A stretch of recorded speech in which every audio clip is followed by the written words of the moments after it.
Good evening. How are you, Chris? I'm doing well. How are you? I'm all right. It is going to be an amazing show tonight. Tonight Yes, it we is. have Matt Warner, who is a good friend of yours as well, correct? Absolutely. Absolutely. Awesome. As I understand it, he has many years of experience within the paranormal, and I'm excited to hear what he has to share with us. Me too. Let's go ahead and bring him up. Let's bring him on. What's up, guys? There he Hi, is. What's how up, are man? you? How you doing? Doing Good. How well. are you? I'm doing all right for a Monday. No complaints. Good. That's a good thing to say on a Monday. Yeah, right? Yeah. Yep. Nice. Well, So, thank are you you for. at the House of Hurt and Pain right now? I sure am. Yep. Very cool. Very cool. The homestead. The homestead. Yeah. Are you there full time now? Yeah. That's cool. Yep. Yeah. That's I've been full time here now. I know time goes by so quick now. A couple years. no shit. Okay. So this is what I call the green room. I'm very creative. I painted the walls green and called it the green room, but it's where I have like all my enchanted objects and all my weird oddity type collectibles. My creative space. So Mhm. I kind of crafted this room around all my stuff, and it's one of my favorite spots to sit in the house. Killer. Well, it's That's great to have you on, awesome. man. Good to be here. Appreciate it. So, So since Reagan what? has never met you, I'll hand it over to her. Okay. So what are some of your favorite enchanted items that you have? Some of my favorites. Well, interestingly enough, I have a lot of stuff that people have sent to me, gifted to me, things that they can't have themselves, they've had issues with. And I got to say, almost all of that stuff I've never had any interactions with, but I take it in. I love Ouija boards. I have probably half a dozen Ouija boards that people couldn't have, or that they swore they burnt and they came back to them. I own about 60 of them, give or take. Never had an issue with the Ouija boards. I have looking around. I have a really cool mask over there that was. I'll answer that question for you in 1 second. Um, a mask that I got out of a restaurant local to me that was brought to them by a collector who was a friend of the owners of the restaurant, and everybody hated this mask and they couldn't be around it, and it was just in the basement. And I was friends with the girl that worked there, and she's like, I went in to see her one night, and she goes, "Oh, you want to see the mask?" I said, "Absolutely." And so I went down to the basement, and she's like, "It used to be over here. I don't know where it went." And it was like tucked away in a corner. So like I picked it up, and like I said, people wouldn't even touch this thing. And I put it on, and I'm like, "Ooh, look at me." And she's like, "I can't believe you did that." I was like, "Can I have it?" So sure enough, I got to keep it, and it sits here. And it did. It's the one thing in this whole room that did creep my girlfriend out the first time she came over. And I explained to her what it is. And with masks, you need to give them a purpose to keep Mhm. them kind of occupied, so to speak. And basically, they like to guard things. So I always have them facing doors, and it gives them something to do, something to watch. And for as long as I've owned these types of things, it's worked for me. I have my own haunted doll, which she's right here. I'll give her some attention. She's the one thing that I do get the energy off of. Oh, yeah. Um, Oh this yeah. this is Ameline. I'm sure a lot of you guys watching. What's up, Seth? Jeremy, how you guys doing? Her story's been told a whole bunch, but in a nutshell, she was left in a friend's car. He didn't realize she was there. He asked me to take it because he didn't want it, obviously. He waited to give it to me. A bunch of stuff happened to him. I took it. Her and I have had some interactions. The general gist is that she likes attention, and she found me for the same reason, because I love attention. So I give her the attention, give her the run of the house, and everything has been good with her and I. I've never had any bad issues with her, but a lot of other people have felt a negative presence from her. But I think it's a jealousy thing, and we're all good. So, I mean, looking around, I have things everywhere, but those are a couple of my more favorite things. She Cool. definitely has like a really strong energetic vibration with her, but I can tell that underneath it all she has a beautiful energy. Christopher, I think you've seen her in person, haven't you? Up at Parafest at one point. In Vassalboro? Yeah, You've I had her that brought her long? up there. I brought her up there a couple times. Then I had to have seen her. Yeah. If you've had her that long, then if you brought her to Parafest, then I would have definitely seen her. Yeah. Yeah, she was up there. God, again, that was forever ago too. I don't know what happened at the time. It seems to just, that Pink Floyd song Time? Yeah. I've been listening to that song on heavy rotation pretty recently, and I'm like, Jesus, that like it means so much more the older we get. Yeah, it does. Yeah. It's kind I of sad. hate feeling like I'm getting older, but I sure am. Yeah. My body hates me feeling the same way. Right? Yeah. So you find that she's the only object that you have that really kind of emanates or gives you that like energetic feedback. Is that right?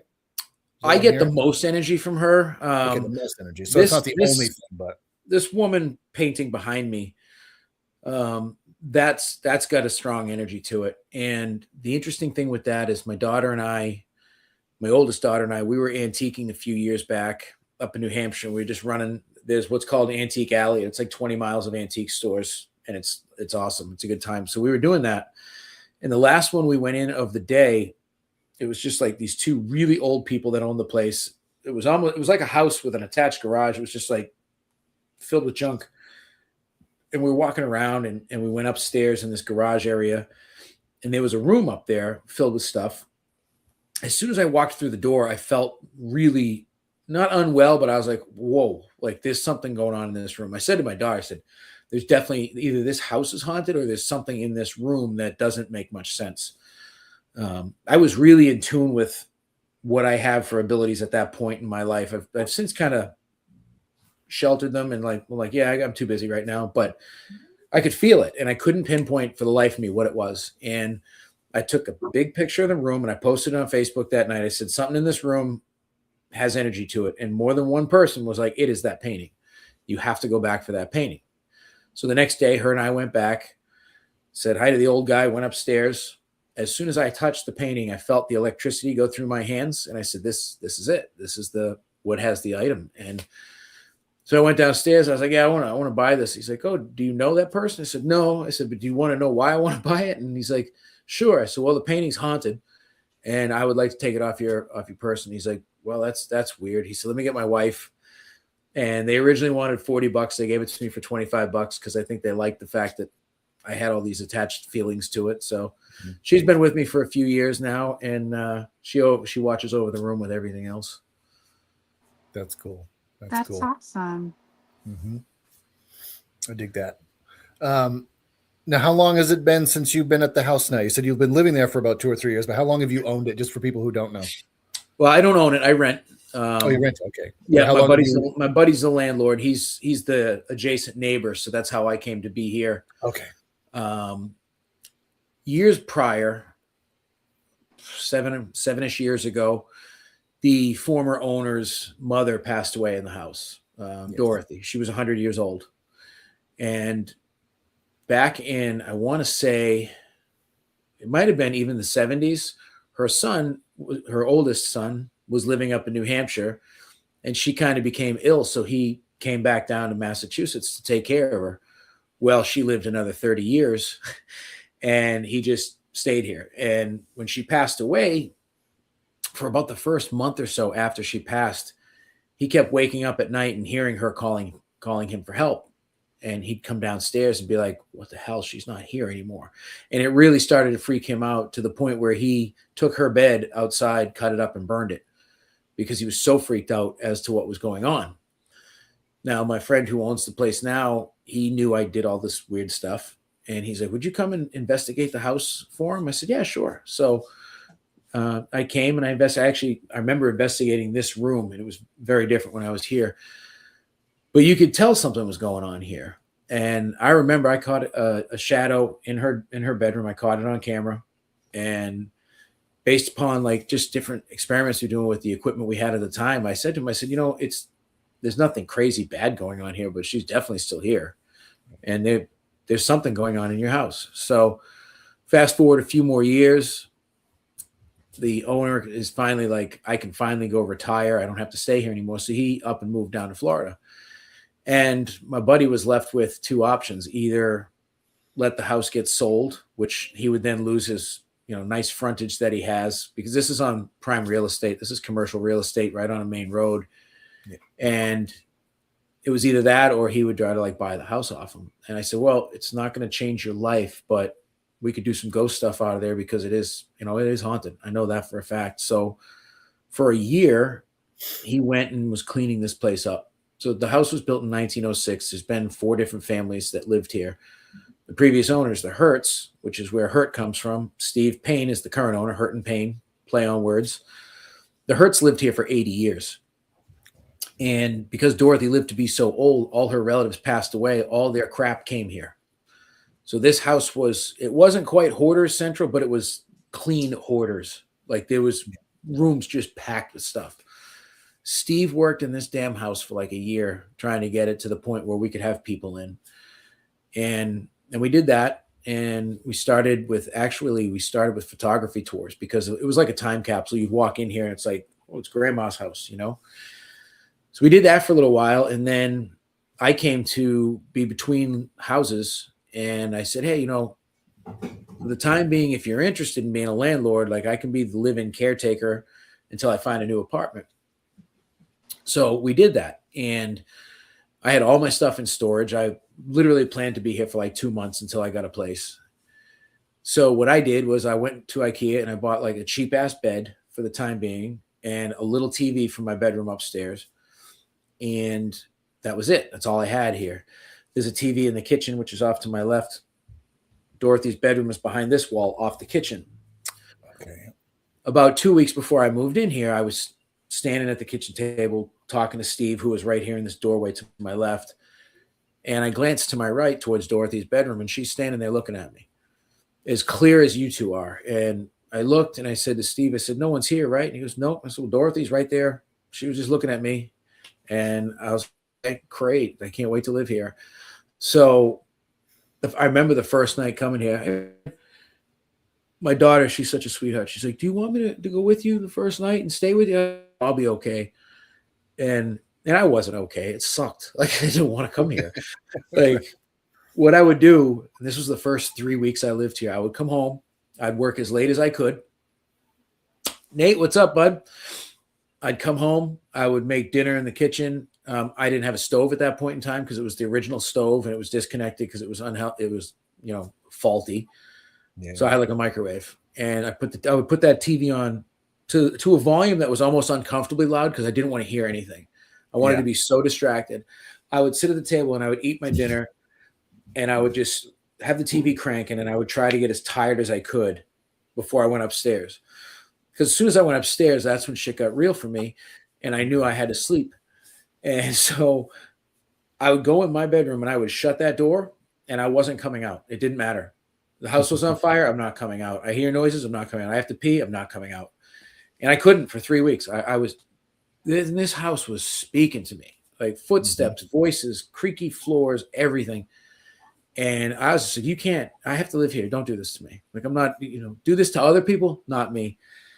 And I finally, you know, adjusted to it. Now I don't even notice it for the most part. But it's always happening. There's always something going on. And I hear the voices a lot. Like, I just don't pay it any attention. I just talk back. I'm like, yeah, I'm out here. Just leave me alone. Like, whatever. Just kind of became accustomed to it, huh?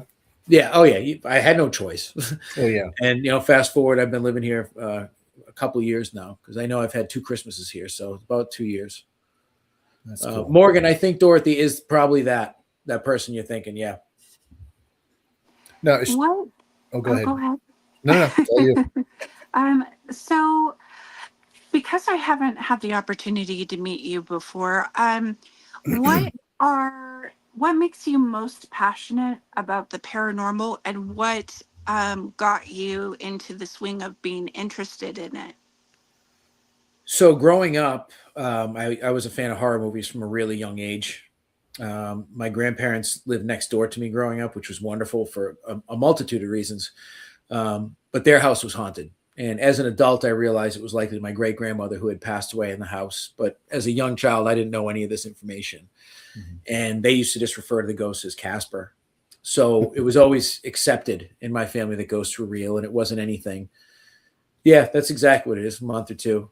Yeah. But my Nana was awesome for so many reasons, but she was that person that would buy you whatever you wanted. It didn't have to be Christmas or your birthday. It's like, oh, you want that? Sure. And I used to hang out there all the time because I didn't have a lot of friends in my neighborhood. So she used to buy me whatever. I remember I was like 7, and I had her buy me the Blizzard of Oz record and Guns N' Roses Appetite for Destruction record. I had no right having those records at that age, but I did. And she also would buy me the horror VHS. And she bought me this movie Ghoulies, which, if you've seen it, it's a piece of shit. But as a 6-year-old kid, it's terrifying. Yeah. And I remember being absolutely terrified to use the toilet for a few days after I watched that. And I couldn't tell my mother because obviously then she wouldn't let me go to Nana's house anymore. So I had to Right. ride that out. But I always was fascinated with fear itself and feeling scared because it's fight or flight. I don't know why I just stroked out there. So you don't know how you're going to react to it. It's the only emotion that you don't know how you'll react to. You know, sad is sad, happy is happy, whatever. But fear is different. So because of that, obviously you have the movie Ghostbusters, and I'm pretty old, so I came up long before the internet. So I read a lot of books, and then they had shows like Unsolved Mysteries and Sightings, and then finally the best shows. Like we had really good was great. I forgot all about that show. Yeah, shit, yeah, and they were so enthralling and engrossing. I even remember like there was certain special episodes of like A Current Affair where they would do like the paranormal stuff, and I couldn't get enough of it. And then Ghost Hunters came out, and I was like, holy shit! Like there's more to it. Like I can do what they're doing, and it's not as weird as I thought it was because I didn't have any and no friends into it, any of that stuff. I didn't have friends interested in the paranormal until I was in my mid-30s. Like I just did my own thing, and my friends thought I was ridiculous. And my core group of friends, I'm still friends with, and they do still think I'm ridiculous. Jeremy, it is not great. It's a horrible ass movie, and you know that. Never seen it. Yeah. It's from 1986, so just use your imagination how good the magic of the movie is that it's terrible, right? Yeah, basically. So yeah, because of that upbringing, and then the shows started coming around, I just kept absorbing as much as I could with the paranormal and started kind of exploring things. And I had a couple of, minor experiences. And then I had like one like holy shit moment that changed everything for me. It was like 19. There's a road about 20 minutes from me, maybe a half hour from me, that cuts through native conservation land. And it's one of those areas that's known to have all kinds of activity. It's not part of the Bridgewater Triangle, but it's close enough where it can be kind of blended into it. And I read about it. It was a little paragraph I read about this road in a book. It was like Weird New England, Weird Massachusetts, something like that.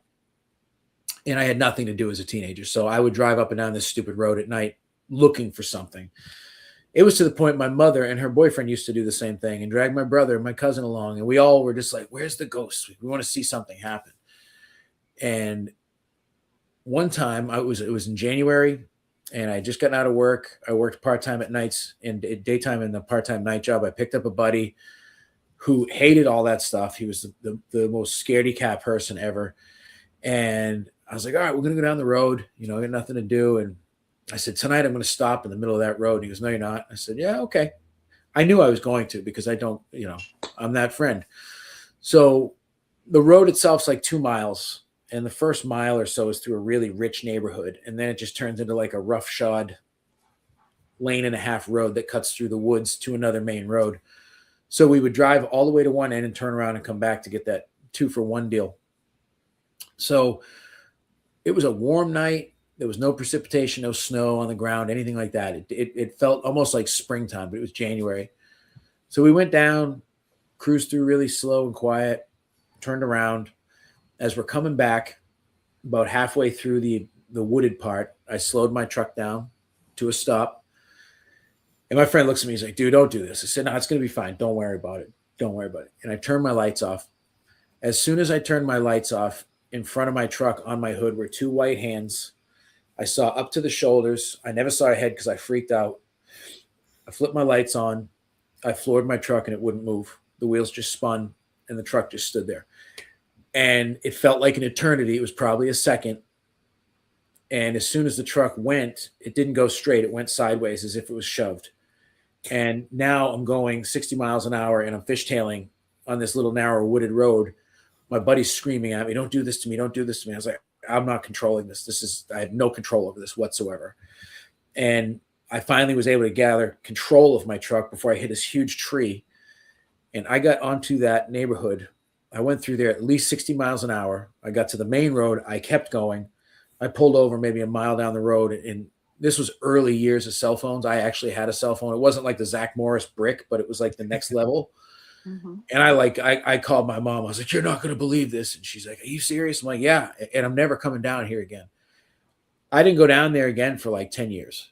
No shit. It changed my whole perspective on absolutely everything. I was like, all right, that shit is real as it gets. And like when we pulled over, before I called my mother, I said to my buddy, I said, "What did you just see?" He goes, "I saw a woman in a white dress holding the front end of your truck." And I'm like, that's exactly what I saw. And it was one of those life affirming things. I've had a lot of experiences since then that are very close to that, but that is because that's that first real moment for me. That's my most wild experience. And that was what set me on the path to keep doing this stuff and seeing what's out there. That was a long time ago. It was like 25 years ago. That would do it for me, man. That sounds terrifying. Yeah. Yeah, it was. And you know what? That's kind of what you get for poking the bear, I suppose. Yeah. Do you think if it wasn't for that, like if that moment wasn't as intense as it was, do you think that you would have gone into this with the same mindset? Or like, do you think that some of the things that happened to you after that would have made as much of like an impact on you? Probably not overall, because I probably would have brushed them off. Fair I enough. probably wouldn't have taken as much stock into it because of that happening and some other things since then. I'm more aware of what can actually happen. Whereas I know friends of mine that like, they don't believe in any of this stuff. They think I'm ridiculous. I'm like, well, it's just because you shut it off. Right. Which we're capable of doing as people. Like, you know, if you don't want to know what's on, you put your blinders on, you do your thing. And that's totally cool. But there's some of us that are wide awake and open to all of it and want to be. So I think if I didn't have such a massive experience, I would probably, I don't know that I'd be doing what I'm doing right now with it. It might have been a passing fad or something like that, but it was kind of like that high that I was chasing. I achieved it, and I'll forever chase that same high. Yeah. I mean, always searching for that same holy shit moment, right? Absolutely. There's not enough of them. Yeah. It's like the paranormal dragon that you're going to be chasing for the rest of your life. Exactly. Well, you can watch YouTube and everybody has them every time they film, apparently, but I don't, you know? I always equated, you can confirm or deny, but always equated ghost hunting to like bass fishing. You can be out there for 12 hours and not get a bite, but then you get that one fucking 12-pound bass and you're like, yeah, like that's what keeps you going. Yeah, Seth, I know. I almost have you a believer. I'm so close to having you a believer, Seth, and you can't deny that. This close. Yeah. Very close. So Seth was one of the producers for the local show I did last fall, and he was the cameraman. And there was some things happening where he was scratching his head, and I was like, exactly. Just keep coming out with me. You'll figure it out. I love it when the diehard skeptics are like, I just don't know. That's so weird, you know? Yeah. Yep. And that's the best part. If you like, because I mean, you and I have investigated together before more than once. Yeah. And like, I will always try to debunk exactly what's going on because I'm a skeptical believer through and through. I'm not one of those people that everything's paranormal. Right. 99% of it isn't, but I want to make sure of it, you know? Mm-hmm. I think that is one of the things that's I respect about you so much is that you do take that approach where it's like, if the wind hits the window a certain way and then it makes the window gonna do this or sound, you're not like immediately like, oh my God, you know, you try to figure it out, try to go through the motions and say, okay, what could it possibly be other than a ghost first? Right. And like I said, as much of a diehard believer as I am in all this, I respect people that take that approach for sure. Hi, Kristen. I saw the hi. I didn't miss you.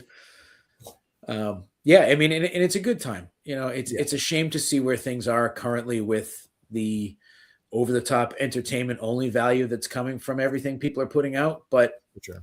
I'm not going to say I've scaled back what I do, but I've just stayed more to myself and focused on what I care about, what I'm doing now, and I don't let any of the outside noise in. I don't pay attention to any of that crap. And you see it, the drama and all the BS that goes on. I'm like, this is we have one of the absolute most ridiculous, stupid hobbies on earth.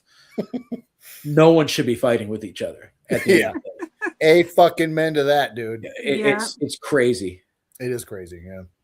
Yes, Kristen, I miss you.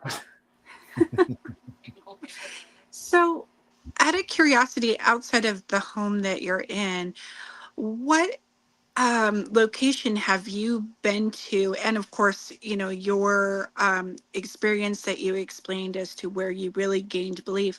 What are some other locations that have really impacted you as far as your paranormal belief system? And also, when it comes to tools that you use for people that maybe haven't met you before, what are specific tools you like to use to determine whether or not something is actually paranormal or whether it's something else?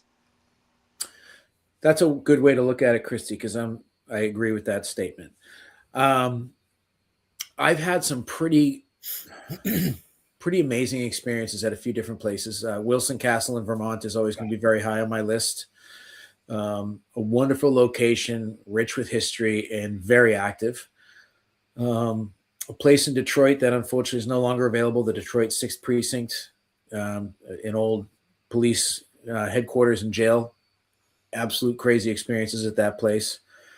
I mean, I've been fortunate enough to go to a real lot of places, and just places that I've actually just been able to go to and feel incredible to be there, like Lep Castle, the Hellfire Club. I've had plenty. I've been to Waverly Hills quite a bunch, and Waverly Hills is absolutely fantastic. Moundsville Penitentiary, Trans-Allegheny. I'm trying to think. The Whaley House in San Diego. I had a great experience at the Whaley House.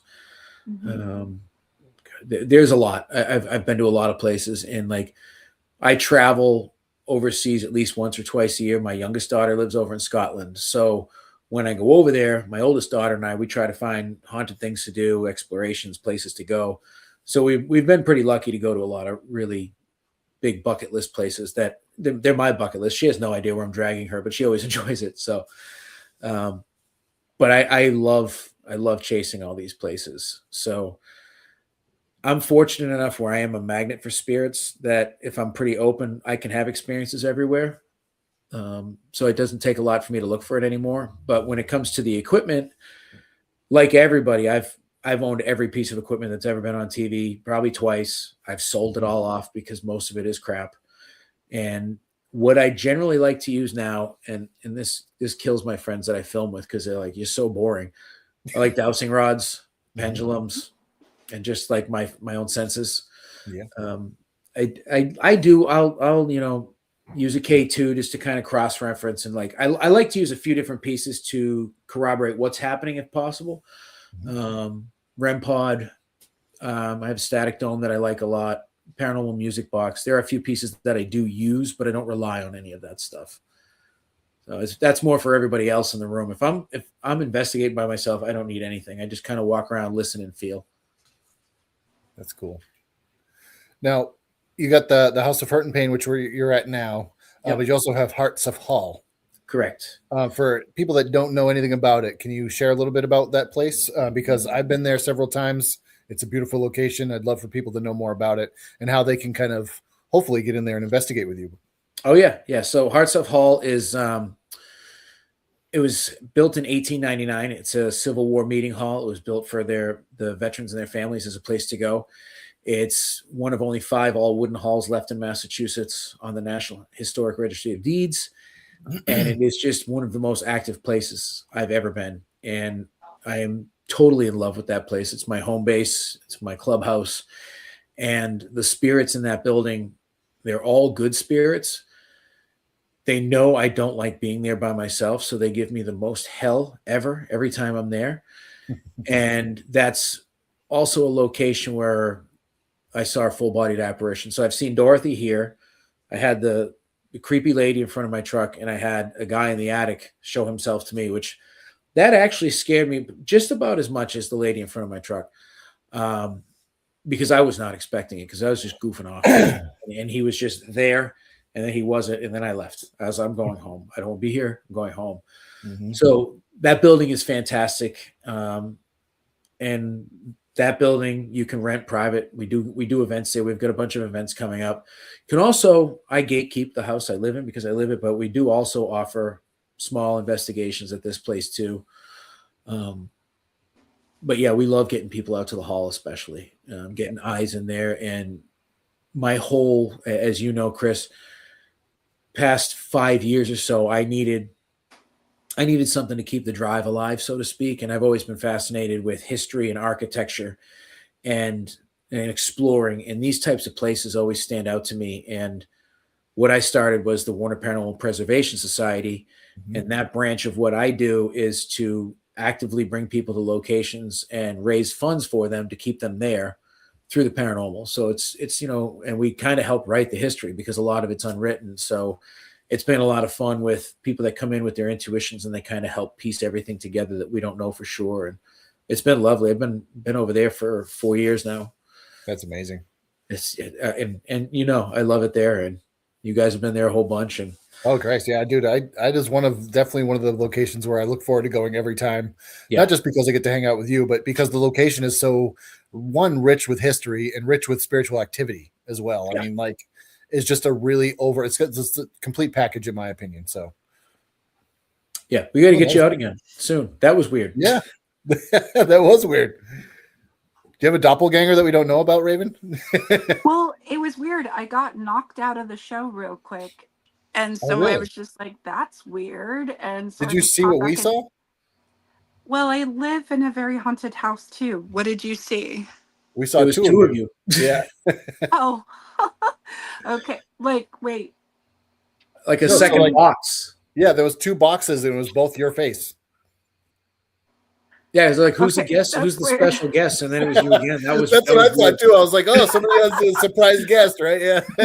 No, a lot of people, when I'm talking to them on the phone, they'll see flashes in front of my face, or they'll see faces that kind of like shade over my face when my background's Oh, not yeah. on.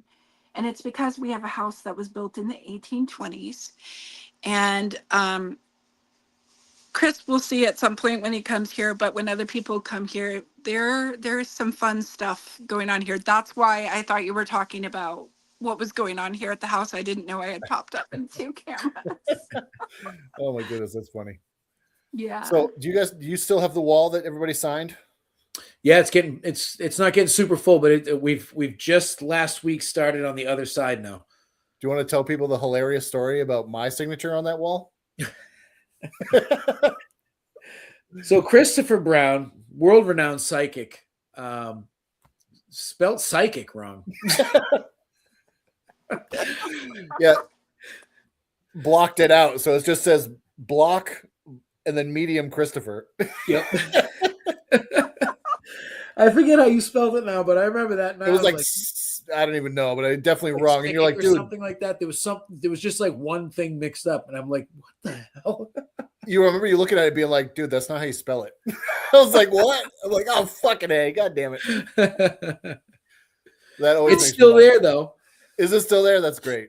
That's Yep, so funny. Absolutely. I think you and Kayla were laughing at me more than anybody. That was such a great way to end the night. Kayla says hi, by the way. Tell her I said hello. I will, for sure. Christ, I think the last time I saw you guys was actually in Plymouth, right? Yeah, at the show. That was a while ago, so we gotta It fix was that. a while ago. Yeah, too long. We gotta Yes. hang out more. I mean, I know we're many states away, or at least a few states, but still. Many hours. Yes, that's the correct way to do it. Many hours. So what state are you actually in? I'm in Massachusetts. Oh, you're in Massachusetts. Okay. Yep, I'm about a half hour south of Boston. Okay. Oh, okay. I'm in Salem. Well, close to Salem. I'm in Beverly, just over the hill. Oh, that's not too bad. I work out that way sometimes. That's awesome. Perfect. So you're like in between us. Yeah. Yeah. Yeah. Yeah. That's not So, are there So- places? Oh, go ahead. We're gonna have to rock paper scissors for the answers for the questions. You go first, Chris. So in and around your area, it's obviously very rich spiritual history, right? But is there like a location in the Boston/Massachusetts area where you're like, this is the gold standard outside of Hearts of Hall, like Bridgewater Triangle maybe area, or even places that people wouldn't expect? I mean, there are a lot of unknown places. I mean, probably my favorite haunted house in the somewhat general area is going to be the SK Pierce mansion. I've got Yeah. a deep love affair with SK Pierce and The place is amazing. Marion and Mimi and everybody that's worked there over the years. Like I've been very fortunate to have been going there for a really long time. Mm-hmm. And I remember, God, this was probably 8 years ago, the first time I went there, and it was before they had done most of the renovations. And I just remembered I had seen this on all the ghost shows. I had seen the stories about the dude burning to death, self-combustion in the bed. I'm like, Oh, I yeah. can't believe I'm going to this house. And I was so scared to be in that damn house. And I'm actually looking right now. I have a trifold privacy screen that came from there that was given to me that night by Marion. Yeah. And it was up on the third floor, and it wasn't renovated at all up there. It was the end of the night. And she's like, "Oh yeah, don't forget that screen." I was like, "Yeah, I'll go get it." Dude, this screen's heavy, and I ran. Like I legit ran, and I was seeing shit. I don't know if I actually saw things, but I was seeing things. I was like, I can't do this. But I didn't want to look like a bitch in front of everybody either. So I was like, yeah, I'll just go do it. I get scared all the time. I'm like one of the most scared ghost hunters people probably ever meet, but I like that. So yeah, I would say the SK Pierce. God, what else? What else am I mean, I loved, unfortunately, the Oliver House in Middleborough is no longer available for investigations. Now they stopped doing it about might even be 6 months now. Oh shit, that's too bad. Might even be longer. Yeah, it's unfortunate. Full blown shadow figure in the basement there that literally threw a rock at me. Like it was the weirdest shit. I've had so many experiences in that house and in the woods out back, like with puckwudgies in the woods. Yeah. That's where I first heard the term puckwudgie was at the Oliver House. I believe it. Yeah. And that place is going to have a spot in our hearts forever because of that stuff, you know? Yep. For sure. But yeah, there's a lot of other places. And then there's other places that I feel are overblown, and I won't mention them because I don't need to. Yeah. You ever heard of the Emery Estate? I have. I've been to the Emery Estate a couple times. Yep. Okay, cool. I've heard that place is cool. I was there in the very early stages, which Christy from the Oliver House is in charge of doing the Emery Estate, and she does a wonderful job over there. Christy was actually just here last week at my house, so it's nice. It's always nice to see her. She does wonderful stuff, and a lot of the things that I do, I have borrowed from how she does things because she's so efficient at what she does, and I've always appreciated and respected her very much, and I learned a lot from her. So very cool. I owe her a little bit, and she knows that, and I tell her. I'm actually going to be doing a retreat with a couple of people at the Wilson Castle, and I have never been there before. Can you tell a little bit about maybe some of the experiences you've had there? I've had a lot of experiences there, but the best experience I had was my first time up there, and this would have been, oh my God, it's like 7 years ago too. Holy shit, everything's like 6-7 years ago, which was like 2020, which is still disgusting. It's like, what? I know. It wasn't like 2001. Yeah, you say 6 or 7 years ago. I'm like, oh yeah, early 2000s. Yeah, no, those are no, it's crazy. But I was up there with some friends filming a documentary. They came in from Ohio. They invited me up, and so we stayed there for 2 nights, 3 days. And at the time, I had just had. Back in the day, my early days, I used to get attachments all the time, and I didn't realize it. I was just wide open, didn't know what the hell was going on. And I just thought I would just get in really bad moods for no reason. I was like, oh, it's just normal. I'm just an asshole, apparently. No, it wasn't the case. And a friend of mine that I met just online, we hadn't even met in person yet. She's near and dear to my heart. She's like, hey, I'd love to try some Reiki on your remote. And I was like, if you believe in that, you think that's going to do something for you, just go right ahead, whatever you want to do. So she planned to do it one night, and she explained to me on the phone what to do. And I was like, all right, I put the belief in it for her sake. And because she told me, she's like, you got some stuff just like stuck to you. You got like a lot of darkness with you. And I was like, okay. I'll tell you, when this girl started doing that, I actually I felt like in the movie Venom, like when the Venom symbiote leaves Eddie's body, that's what it felt like. I was like, oh my God. And after I was like, holy shit, I'm actually in a really good mood for no reason. And after that, I was always in a good mood, and it was really weird. And she explained to me, like, by the way, now that this is, how you're going to be. You're going to have a lot more psychic experiences. And I was like, yeah, okay. Well, she was correct, because not long after was my first trip up to Wilson Castle. And one of the rooms in there, it's I don't know what they officially call it. It's I always call it the gallery room with it's got the big expensive statue in the glass window. Yeah. The one right outside of the porch, right? Yep, right off the veranda and off the music room. Yep. So we happened to be in there filming, and there was a couple of us, and I was sitting on the couch, and I don't know why, but I could just tell that the pink room is probably the most active room in that whole house. That's actually where I stayed last fall when I stayed up there. That room is pretty next level, I can tell you that much. It is, yeah. The bride's room is crazy up there. So I was sitting on this couch, and for whatever reason, I could tell that there was a spirit of a child in the room. And I don't know how I can tell. I don't, maybe because I have kids, I don't know, but it's just something that I can feel. So I was like, all right. And I said, you know what? Like, this kid is scared of somebody in this room. It's not me, but I said to one of my buddies, I said, can you leave? I think you're scaring him, like whatever it is. So he left, and I'm sitting at the couch, and I put my arm like this over the armchair. I said, you don't have to be scared. You could take my hand if it makes you feel better. And I shit you not, I felt that child take my hand, and it was like, and I looked at my hand, and it looked like I had a ball of dry ice in my hand, and there was just smoke swirling in and out of my hand. And I was like, does anyone see this? Like, tell me you see this, because I'm flipping out at this point. I've never had anything like this happen in my life. My hand is ice cold. There's friggin' smoke coming out of it. I look like Raiden from Mortal Kombat. And I'm like, holy shit. And like, so we were talking to the spirit for a couple minutes, and I got so drained. I was like, dude, I need a break. Like, I got to go outside. I went outside. I got a text from someone who's, a supposed psychic who I'm not friendly with anymore. And I'm not going to give him any time on air. But at this moment in time, he said, something just happened with you. So I have to believe him a little bit.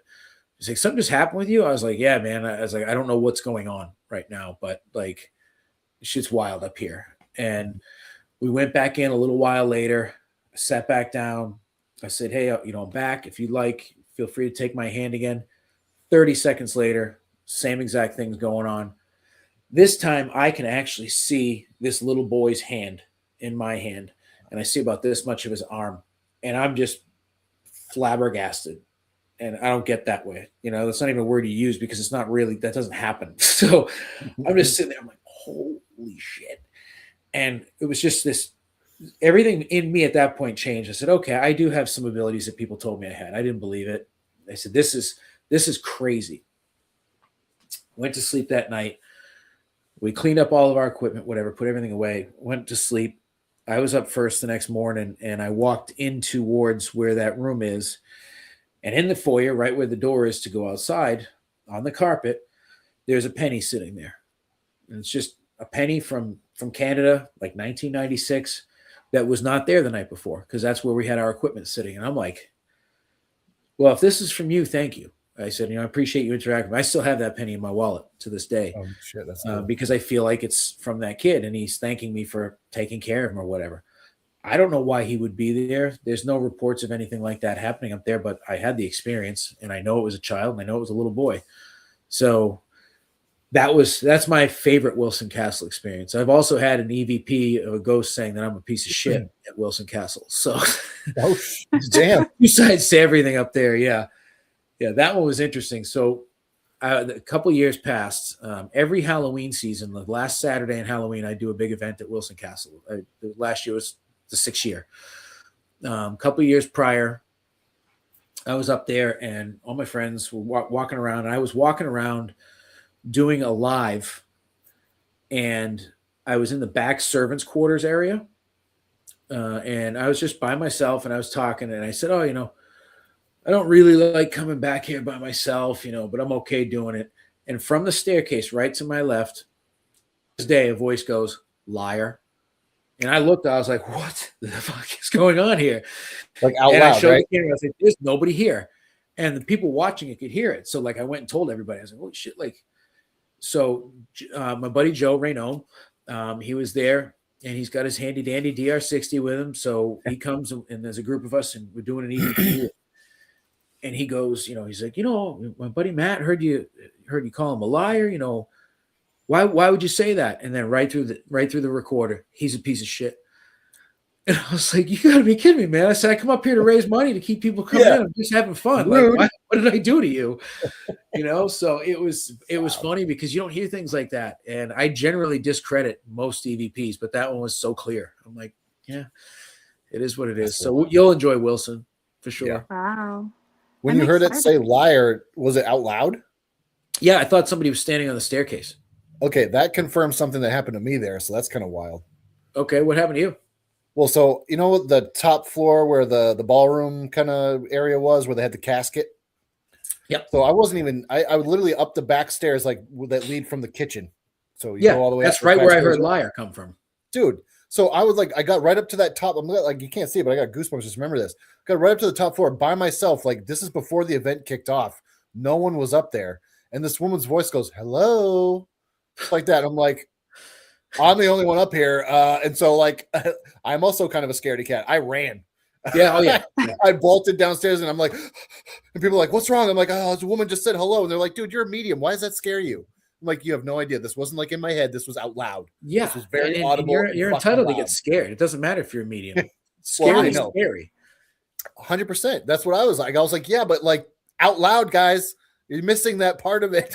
Yeah, that's very different. So, it is very different. So that's funny. That's funny. That's crazy. Yeah. But yeah, Wilson Castle's beautiful, Raven. You are going to love it. I'm excited. I mean, even full-on apparitions sometimes scare me when I see them. Course, yeah. It doesn't matter if I can see the dead or not. Like, yeah, no. That's going to be making me scream and run. Yeah, 100%. When do you go up? It's in September, I believe. I have to relook at the dates, but it's I'll send you a message on Facebook. Okay. Yeah, that'll be a good time of year to go up. It won't be too hot and it won't be too cold yet. Yeah. Make sure you see the sunset on the porch the next morning if you can. Yeah. Because it is unlike anything you'll just the atmosphere and the where it is and the sun coming up over the mountains, it's like jaw dropping. And plus Denise is a sweetheart, the owner. Yeah, Denise and Andy, they're fantastic. Denise and Andy, yeah. Best people. They are best people. That's cool. Yeah. So where can people find you and what kind of events do you have coming up for yourself that you're doing? So we do have a website. I'm currently the one in charge of it, so it's not the best at being updated, but I do what I can. I'm more of a social media person, but warnerparanormal.com. And then we have Warner Paranormal Explorers, and we also have Warner Paranormal Preservation Society, both on Instagram and Facebook. I make horrible TikToks for Warner Paranormal. None of them are paranormal. It's just me being a goofball. So I'm on TikTok. Basically, you can find me anywhere on social media, and I'm very active on it because I have no life otherwise. But we have an event coming up April 11th. That one's sold out. It's myself and Austin from Soul Seekers Paranormal.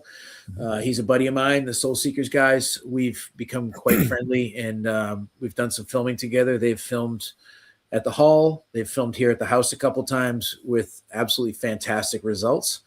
So we put together a special dual investigation. We're going to do 3 hours at the hall and 3 hours at the house one night and bring people in and kind of have them investigate with us where we had all the experiences. So that one, thankfully, that one sold out really quick. So we were really happy with that.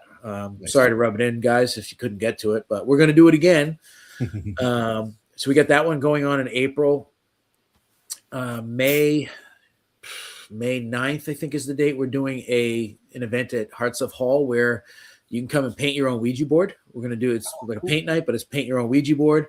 And you also will have the option to add on an investigation afterwards if you'd like to do an investigation too.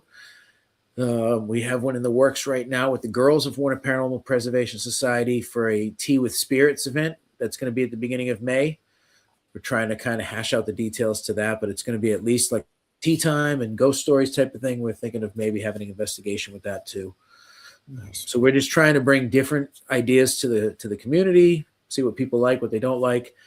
And we're always accepting private rentals for both locations. It's just a matter of having time to get them in. Right. Awesome. I'm kind of curious too, like with all the stuff that you've experienced now, right? And you know it's not just, that there's something more to this. It's spiritual. There's energy. There's an afterlife, right? How would you like explain it to people that might have been where you were when you first started, as far as like die hard, like, no, this is absolutely, I saw that. Welcome to my house. Yeah. But like somebody who comes into it and they're like, Matt, this is all horse shit. How do you try to obviously not convince them, because you can't do that. But what would you say to them to help them along their way, and just say, like, to try to pique their interest, I guess? I guess the most important thing is just to try to convince people to have an open mind. Yeah. And don't believe everything that you see and hear, and don't believe every person that tells you that something is haunted. Try to figure out for your own self and use your own sense of deduction and awareness to see what you can figure out on your own. And like someone had said earlier, very similar to me, like, I'll try to explain it, and if I can't explain it, then it is paranormal by definition. It's like a UFO. UFO doesn't mean an alien spacecraft. It just means you can't identify that shit. So it is technically an unidentified flying object.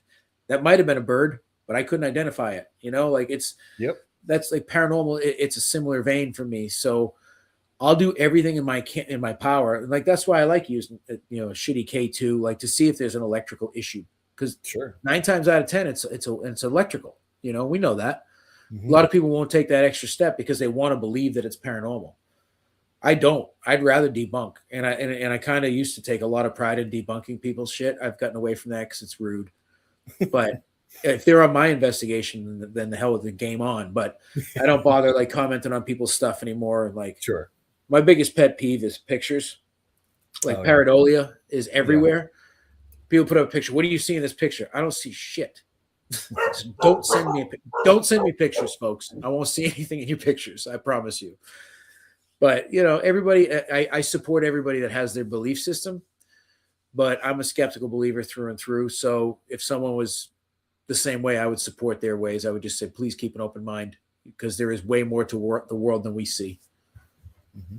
Nice. I think that's so important. You know what I mean? But the debunking is important too. Not falling for every trap out there. Absolutely. Yeah, like you said, it's like fishing. Like, most of the time, nothing's happening. But it's still fun. It is fun. Yeah.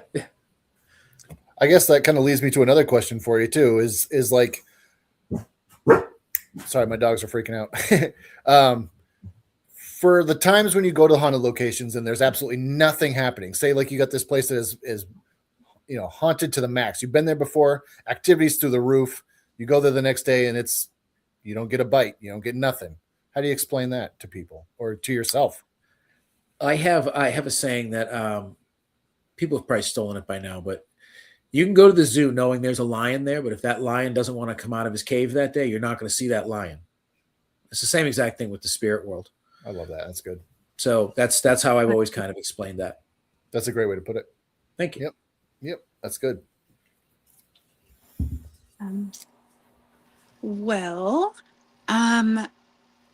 I think another question that I have had for you is, where are some locations that you want to go to that you haven't been to, whether it is in the United States or outside of it? My number one has forever been Poveglia Island in Italy.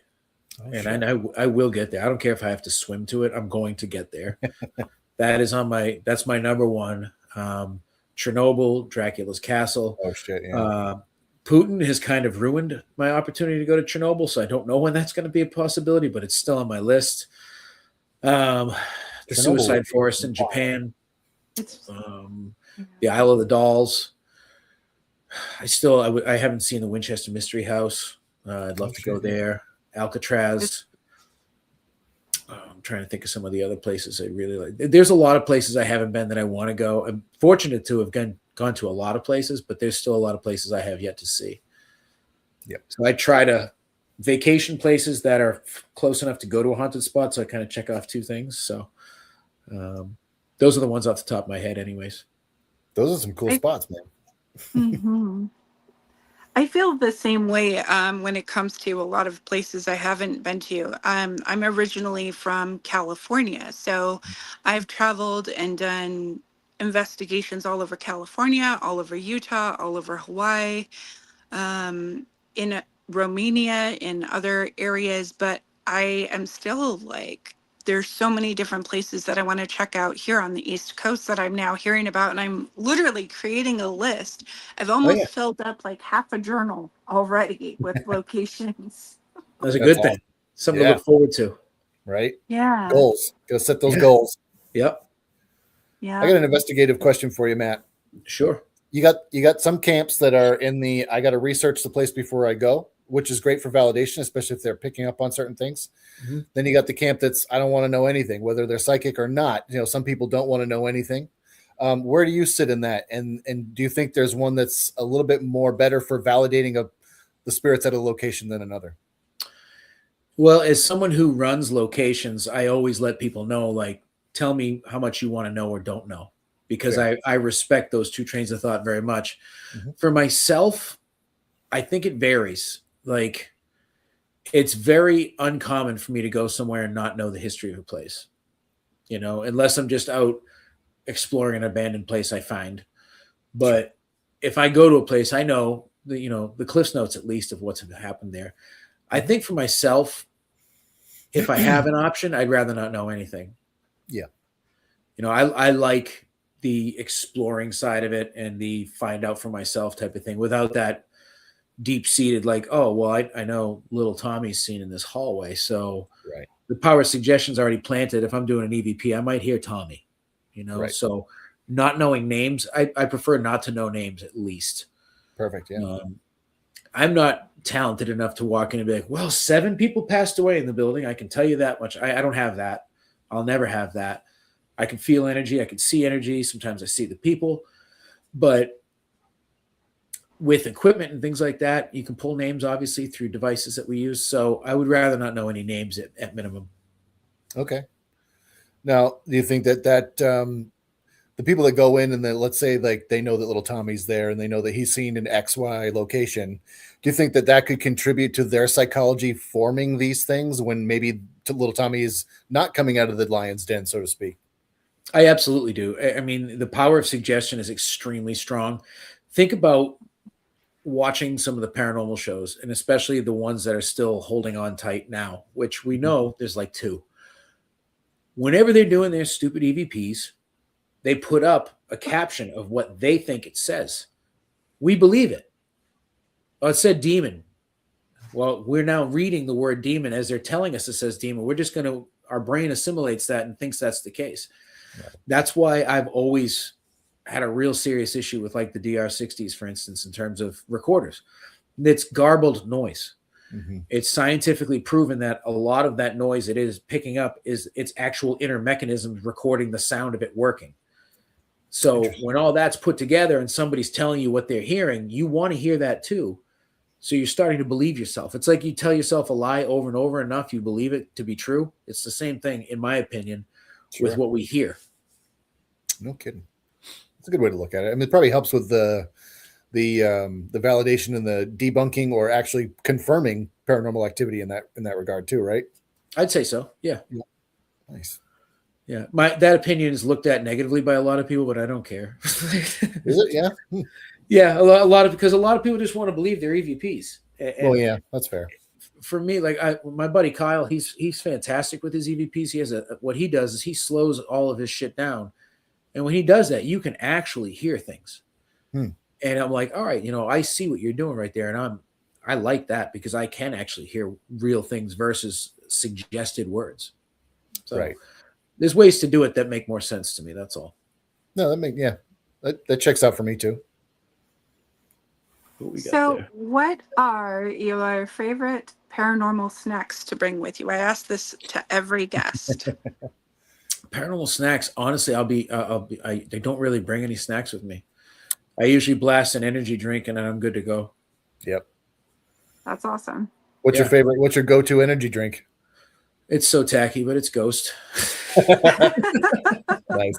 I mean, it has to be, right? Like, yeah. I mean, why wouldn't it be, right? Yeah. I was drinking those rain energy drinks for quite a while. Those are pretty. Those are good too. Yep. Yeah. I dig those. What was the longest place you've ever investigated? Like consistently, day after day after day? Not including where you're living. Yeah, this doesn't count. I would Yeah, say no. Wilson Castle when I spent the weekend there filming. You said a 'Cause weekend? That was, yeah, we were there for 3 days. Yep. Nice. That's a long time to be anywhere. I'm trying to think if I've done anywhere. I've not done anywhere else nearly that long. Most places are the usual 7-8 hours overnight, which Sure. I'll be honest, 7-8 hours is about twice as long as I need anywhere. And I used to travel around with a group, and they always used to give me a hard time. It's like, well, it's like 10 o'clock. You tired yet? It's like, yeah, I actually am. Like, nothing's going on. I'm good. I can go back to sleep now, like whatever. But yeah, like I anytime they'd be like, your buddy there. I don't know who that is by your moniker. What the hell is that? Run fast, eat trash. I didn't film anything for 5 days straight. Was I there? Well, yeah. Can we confirm or deny who this is? Yeah. All right. Well, I thought I was going to guess Casey by the runs part of it. Bro, we didn't film for 5 days straight. Come on. We did like a weekend. But you're right. We did do a weekend. That's like 3 days. Yeah, it definitely wasn't 5 days. Now he's just exaggerating. Yeah. I probably did fall asleep. But yeah, see, Casey, he's the ones that give me shit when we went to Waverly, and everybody, I was like, bro, I've been to Waverly. I'll just stay at the hotel. I'm tired. Right. That's awesome. You got to get some we sleep did. We filmed an awesome documentary over at Madison Seminary. That for whatever reason it fell apart after the fact. A bunch of people turned shitty, and it didn't get the traction it deserved. But that freaking documentary came out so good, and I had so much fun filming with those guys. So, but it was not 5 days. R.I.P. Red. This one's for him, homie. Nice. Yeah. Red Bull had wings. That's funny. Rest in peace, Red. Yeah, Red was a ghetto guy that we met down in Louisville. One of the times I went to Waverly, Casey and a bunch of them were there, and I was in charge of getting the Airbnb, and I didn't know the area, and I got it in the absolute hood. The Airbnb was wonderful. The hood was not, but Red and a bunch of other hood dudes were out front. We were like, let's go hang with these guys. And we went out and stood on the street corner with them, and we were cool. No shit. That's cool. It's not 5 days, man. Like, I don't know what he's talking. We did not spend 5 days at fucking Madison. There's no way. Pics or it didn't happen. I've got pics, and I guarantee they're dated for 2 or 3 days tops. Yeah, right. Yeah. But it just felt like 5 days because it was freezing cold. Oh Jesus, yeah. We filmed that shit in like March, and it was so cold. It was Ohio, like Ohio. It was 3. You son of a bitch. It was okay. The truth is revealed. Of course it is. Yeah. See, documentaries, it's like a 3-day thing for me. So there we go. There we go. Nice. So it has been confirmed. The longest 3 days. Yes. 3 days. Confirmation. 3 days. Nice. Well, Chris, do you have any last questions before we bring Gwen up? When are we gonna hang out again, man? That's my question for you. Dude, we got to make something happen. Let's put an event together or something. Let's do it. I'm down. Hit me up after this, or stay on, and we'll chat about it. Sounds good. All right. But this has been, dude, it's been great catching up with you and talking with you and just picking your brain about stuff. It's been fun. Anybody who has not met Matt, reach out to him, talk to him. He's a great resource. Very down to earth, cool dude. And like I said, it's been an honor to have you. I appreciate it. The invite. Thank you so much. And Gwen, do you want to pop on up, my dear? Hey guys, just sitting back here listening to you guys. Yeah, you guys need to do an event, and I'll try to come because I haven't met Matt either. Well, let's make something happen. Yeah, we I'd do. love that. We That'd be do. great. That would, and I'll be traveling soon, like for months on and off. So y'all create something, and I'll come. We'll do that. We already got the location. That's the easy part. Yeah, we just need to figure out when we're both I gotta free. meet your doll. I think she's awesome, actually. Thank you. I do. Yep. I'll bring her to the event so you can meet her. Please do. You think I'm joking? My best friend. Well, we have a doll that was basically sent to us. Her name is Marley. Yep. And I'll have to explain to you one day. But the big deal is, she's like my wing girl. Raven, say it ain't so. Yep. I was talking about somebody, and they were like way across the I guess, aisle from us. And I was saying something, and I looked over, and he comes over. He says, "Just so you know, your doll's been winking at me like 3 times." And I was like, "That's my girl. That's my girl." So I love dolls when they're being good. And your doll's just jealous. She's just jealous. She just loves her attention, and that's Yeah. I know that's why she found me, because we're a match made in heaven. There you go. And I'll even bring her a treat. I'll bring her a little bling or necklace or bracelet or something. She'd like. I'm sure she'll like that. She would like that. So, well, guys, it's been great show. I've been sitting back here listening, but I know everybody has something to do, and it's getting late. So why don't you just sign off, Matt? As always on all of the shows, thank you for coming for us. Thank you for having me. Appreciate it as always. It was nice And meeting you. anytime Raven. you want to come back, just let us know. You know I'm down for that. All right. Awesome. Well, we have a lot to choose from now, so you just tell us which one you want. Sounds good to me. Oh, yeah. All right, guys, I'm going to pull my stuff down, pull Matt down, and I want you guys to close it out if you could. And Matt, if you want to hang on, if you got anything you guys want to talk about for a minute, just hang on a second. I'll do that. All right. Cool. Here we go. All right. Well, that was tons of fun. He That was is tons great. of fun. Yeah. Yes. I knew you'd love it. So next week, Monday night, 9:30 p.m. Eastern, as always, we will be here with a surprise guest. So thank you so much for tuning in, and we will see you next week. Thanks, everybody. Take care.